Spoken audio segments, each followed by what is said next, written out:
എല്ലാവർക്കും നമസ്കാരം.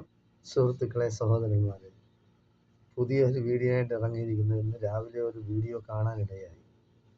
പത്രസമ്മേളനം നടത്തുകയാണ് ഷോൺ ജോർജ്, BJPയുടെ കേരള സംസ്ഥാന വൈസ് പ്രസിഡൻ്റാണ്. ലവ് ജിഹാദുമായിട്ട് ബന്ധപ്പെട്ടാണ്, കോതമംഗലത്തെ സോന എന്ന പെൺകുട്ടി ആത്മഹത്യ ചെയ്തതുമായിട്ട് ബന്ധപ്പെട്ടാണ് അയാൾ ഈ പത്രസമ്മേളനം നടത്തുന്നത്. ഷോൺ ജോർജ് ആരാണ്?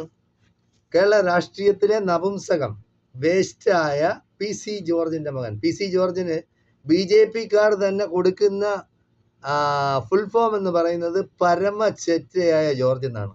അപ്പോൾ പരമചെറ്റയായ ജോർജിന്റെ മകൻ ഷോൺ ജോർജ്, അവൻ തന്നെയാണ് സോന എന്ന പെൺകുട്ടിയുടെ ആത്മഹത്യക്ക് പുതിയ മാനം നൽകുന്നത്.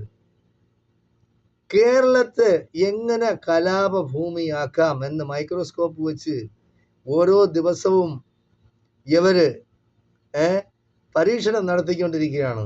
അതിൻ്റെ ഏറ്റവും വലിയ ഉദാഹരണമാണ് ഇപ്പോൾ സോന എന്ന പെൺകുട്ടി ആത്മഹത്യ ചെയ്തത്. റമീസ് എന്ന് പറയുന്ന അവൻ ഈ സോനയും ഒന്നിച്ച് കോളേജിൽ പഠിച്ചിരുന്നു. അവർ തമ്മിൽ പ്രേമബദ്ധരായി. ശരി, അവൻ 4-5 നാർക്കോട്ടിക് കേസിൽ പ്രതിയായിട്ടുള്ള വ്യക്തിയാണ്. ഇമ്മോറൽ ട്രാഫിക്കിന് അവൻ പോലീസ് സ്റ്റേഷനിൽ അകത്തായിട്ടുണ്ട്. അപ്പൊ അവനെ തന്നെ കെട്ടു എന്നും പറഞ്ഞൊരു പെണ്ണ് ഇറങ്ങി പുറപ്പെട്ടാൽ അതിനാരാണ് കുറ്റക്കാരൻ? പറയണം. കേരള സമൂഹത്തോട് പറയാനുള്ള ബാധ്യത ഈ ചെറ്റകൾക്കുണ്ട്. വെറുതെ ഇരുന്ന് പത്രസമ്മേളനം നടത്തിയിട്ട് കാര്യമില്ല. അങ്ങനെയുള്ള ഒരു ചെറ്റയായ റമീസ് എന്ന് പറയുന്ന വൃത്തികെട്ടവൻ നാട്ടില് അലഞ്ഞു നടക്കുന്ന അവനെ പ്രേമിക്കാനായിട്ട് പോകുന്നതിന് ഈ വീട്ടിൽ പെൺകുട്ടിക്ക് സ്നേഹവും വാത്സല്യവും കിട്ടാത്തത് കൊണ്ടല്ലേ? അതിന് കുറ്റമാരാണ്? മാതാപിതാക്കളാണ് കുറ്റക്കാർ.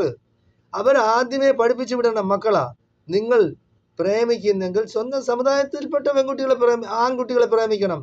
എന്തിന് അന്യ സമുദായത്തിൽപ്പെട്ട ആൺകുട്ടികളെ പ്രേമിച്ച് ആ സമുദായത്തെ മൊത്തത്തിൽ താറടിച്ച് കാണിക്കാൻ ശ്രമിക്കുന്നത് നിങ്ങൾ?